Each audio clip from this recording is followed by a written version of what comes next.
ओम गंग गणपते नमः। दर्शकों, आपका हार्दिक स्वागत है आपका अपना चैनल एस्ट्रो एसएस बघेल में। दर्शकों, अगर आप चैनल पर पहली बार आए हो तो चैनल को सब्सक्राइब करना, वीडियो को लाइक करना बिल्कुल ना भूलें और बेल आइकन को जरूर दबाएं जिससे आपके पास समय पे वीडियो पहुंचे। क्योंकि कभी कभी क्या होता है कि आप लोग जो है सब्सक्राइब करने के बाद में घंटा वाला जो निशान है उसको आप नहीं दबाते, जिससे आपके पास समय पे वीडियो नहीं पहुंच पाती। आज का विषय है मुसीबत से छुटकारा कैसे पाएं। भाई, इस कली काल के अंदर हर व्यक्ति के संग किसी न किसी प्रकार की मुसीबत लगी पड़ी है। अब मुसीबत आपकी नेगेटिव ऊर्जा की भी हो सकती है, ग्रह बाधाओं की हो सकती है, जैसे टोना टुटका टंबर, काला जादू, नजर, हाय, कोर्ट कचहरी, मुकदमा, ग्रह बाधा, वास्तु की नकारात्मकता, रोग ऋण शत्रु, स्वास्थ्य सेहत, घर मकान संतान, नौकरी व्यापार, ये कोई ना कोई प्रॉब्लम हर किसी व्यक्ति के संग में लगी है। और उसके बाद में प्रॉब्लम लगी है, लेकिन उस प्रॉब्लम को हम लोग बढ़ा लेते हैं। कैसे बढ़ा लेते हैं? उदाहरण के तौर पे मैं आपको बताना चाह रहा हूं कि एक व्यक्ति कोयले का काम कर रहा है और जहां कोयले का काम कर रहा है वहीं उसने दूध बेचना चालू कर दिया। वो खुला हुआ दूध बेच रहा है। अब क्या होगा कि या तो उसको दूध वाला काम बंद करना होगा, मिल्क का काम बंद करना होगा, या कोयले का काम बंद करना होगा। कारण क्या है? क्या काम दोनों गलत है? या इन दोनों में से किसी एक काम से पैसा नहीं आता है? भाई, कोयले से भी पैसा बेचने से आएगा, दूध भी बेचने से पैसा आएगा। लेकिन अंतर क्या है कि अगर कोयले की गर्द दूध में चली गई, ठीक है, तो दूध खराब हो जाएगा। और दूध अगर कहीं फैल के कोयले में चला गया तो कोयला गीला हो जाएगा, कोयला नहीं बिकेगा। तो इसी प्रकार से हम अपनी लाइफ के संग क्या कर रहे हैं कि दूध के संग कोयला, कोयले के संग दूध बना पड़े। क्यों? कारण क्या है कि जैसे मैं उदाहरण के तौर पे आपको बताना चाह रहा हूं, जैसे अगर मेष लगन की कुंडली है तो मेष लगन में सबसे जो खतरनाक ग्रह है, जो मारक ग्रह है, वो बुध है। यानी कि मेष लगन की कुंडली यानी नंबर 1, नंबर 2, नंबर 3 नंबर पे मिथुन राशि आती है, यानी कि पराक्रम भाव में, मेहनत के भाव में। और 6 नंबर में राशि आती है बुध की कन्या राशि। तो यानी कि रोग ऋण क्षेत्र का भी स्वामी वो है, पराक्रम का भी, मेहनत करवाने का भी स्वामी वो है। अगर मेष लगन की कुंडली में अगर हम बुध को कोई व्यक्ति बहुत ज्यादा प्रबल कर दे तो उसने क्या करा, अब वेलकम कर लिया मुसीबतों को। तो इसी प्रकार से क्या है कि अब क्या है, एक और चीज आ जाती है लोगों के अंदर जो मैं आप बताने जा रहा हूं। एक तो ये छोटा सा एग्जाम्पल था दूध और कोयले के बाद में कि कुंडली के अनुसार व्यक्ति को पूजा करना चाहिए। अब एक और चलित आ जाती है, चलन आ जाता है। आपको नहीं मालूम कि आपकी कुंडली के अंदर कौन से ऐसे ग्रह हैं जो आपको देने के लिए बैठे हैं। तो जो व्यक्ति आपको देने के लिए बैठा है उसका बल बढ़ाना होगा। जो व्यक्ति आपको लेने के लिए बैठा हुआ है आपकी सुख को, समृद्धि को, आनंद को, तो उसको शांत करना होगा। और जो व्यक्ति लेने और देने के लिए बैठा होगा तो उससे लेने वाला जो पार्ट है, आपको जो लेना है उसको बढ़ाना होगा, और जो देने वाला पार्ट है उसको घटाना होगा। ये कुंडली की सीधी सी परिभाषा है। तो हम अपनी कुंडली में कभी क्या होता है कि जो हमारे मारक ग्रह होते हैं उन ग्रहों को हम बल दे देते हैं जाने अनजाने।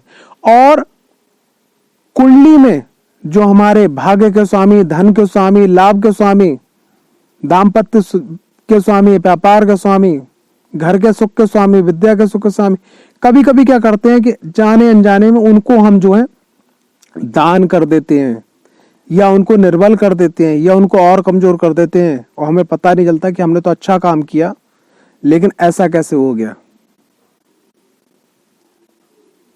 तो क्या करना चाहिए आगे बताऊंगा। एक टॉपिक में आपको और उदाहरण बता रहा हूं। अब एक और चलन आ जाता है कि साहब हमारा मित्र हनुमान जी के मंदिर जाता है, चलो ठीक है, आप हनुमान जी के मंदिर जाने लगे, अरे वो माता रानी के मंदिर जाता वहां जाने लगे, भोलेनाथ के मंदिर जा रहा वहां जाने लगे। तो वहां पर क्या है, क्या माता रानी गलत है, हनुमान जी गलत हैं, या शिव जी गलत हैं? कोई भी देवता गलत नहीं है। लेकिन आपने क्या कर दिया, एनर्जी को फ्लक्चुएट कर दिया। अब आप इतिहास उठा के देखिएगा, इतिहास उठा के देखिएगा कि जो है सुदामा जी का नाम इसलिए जाना जाता है कि वो कृष्ण भक्त थे।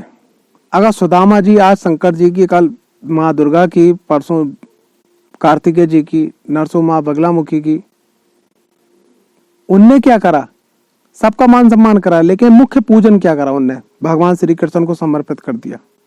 स्वामी रामकृष्ण परमहंस, स्वामी रामकृष्ण परमहंस, उनने अपने जीवन में, उनका कोलकाता में आप जाके देखिएगा, सभी देवताओं देवी देवताओं की भी मूर्ति है, ठाकुर जी का भी वहां पर मंदिर है, ठीक है। लेकिन उनको उनने समर्पित किनको किया? उनने समर्पित किया माता महाकाली, राज राजेश्वरी, दक्षिणी पराम्बा, महाशक्ति महाकाली को, अपनों को आपको समर्पित कर दिया। तभी उनका आज नाम आता है।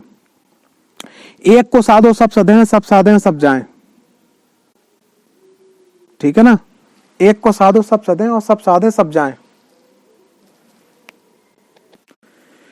एक को साधो सब सधे, सब साधे सब जाएं। तो ये जो है, इसका बस आशय यह है कि आप अपनी लाइफ के अंदर किसी भी एक जो है शक्ति को आप अपना लें, किसी भी एक शक्ति को आप अपना लें, किसी भी एक शक्ति को अपनाने के बाद में आप अपनी लाइफ के अंदर आगे बढ़ते चले जाएं, भटके नहीं। और एक और चीज है जो मैं आपसे कहना चाह रहा हूं, वो ये है कि कुंडली का विश्लेषण अध्ययन करवाने के बाद में ही आप चुनाव करें। पूछें कि मुझे किसकी आराधना करना चाहिए, जिसकी आराधना करने से मुझे अपने जीवन में सब कुछ प्राप्त हो जाए।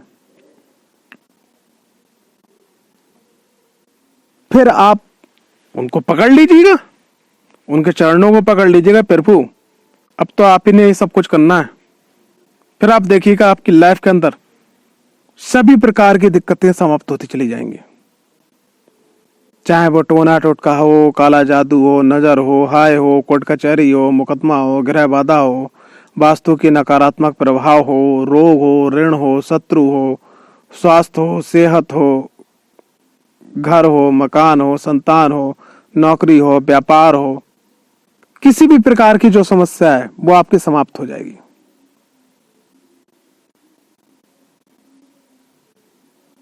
यकीन मानिएगा।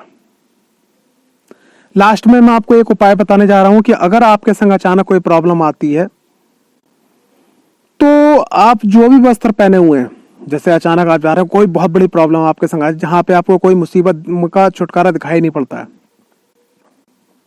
तो आप ईश्वर को मन ही मन प्रार्थना कीजिएगा और कहिएगा कि हे प्रभु, जिनको भी आप मानते हैं, हे प्रभु इस प्रॉब्लम से मुझे आप निकालिएगा। मैं अपने वजन के बराबर 7 प्रकार के अनाज कुष्ठ आश्रम में या वृद्ध आश्रम में या विकलांग, अपाहिज, असहाय लोगों को दान करूंगा। बस आप इस मुसीबत से मुझे निकाल दीजिएगा। जब आप मुसीबत से बाहर आ जाओ तो अनाज का सत अनाज का मतलब क्या हुआ कि जैसे एक आपका आटा हो गया, दूसरा आपका चावल हो गया, तीसरी आपकी दालें हो गई, फिर आपका जो है फल फ्रूट हो गया, सब्जी हो गई, मेवा हो गई, ठीक है। इन सब चीजों को मिला के जो खाने वाली चीजें हैं, तो 7 प्रकार के अनाज मिला के आप अलग अलग पैकेट बना के अपने वजन के बराबर कर लीजिएगा, उनको दान आप करिएगा। कोशिश ये करिए कि निकाल के आप रख लीजिएगा। दान आप जो है अमावस्या पे या बुधवार पे या शनिवार पे या पूर्णमासी पे आप दान करिएगा। समझ में आई बात? नहीं समझ में आई तो आप कमेंट्स बॉक्स में जरूर पूछ लीजिएगा। ये एक बहुत अचूक उपाय है।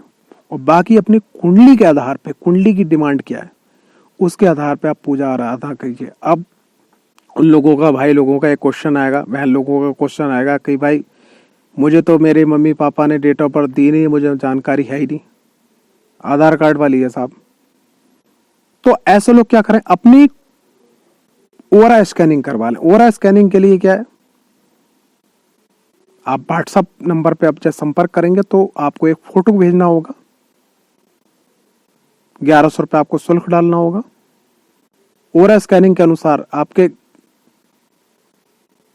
चक्रास के अनुसार आपका कौन सा चक्र गड़बड़ है, किस चक्कर से नेगेटिव ऊर्जा आ रही है, उसके आधार पे चयनित करके आपको साधना बताई जाएगी या पूजा बताई जाएगी या दान बताया जाएगा या कोई उपाय बताया जाएगा कि जिससे माध्यम को करने के बाद में आपकी लाइफ के अंदर जितनी परेशानी वो सॉल्व होती चली जाएंगी।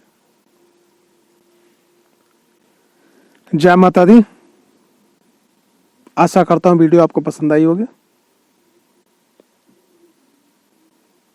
मिलते हैं नेक्स्ट वीडियो में। जय माता दी, जय मां बगलामुखी।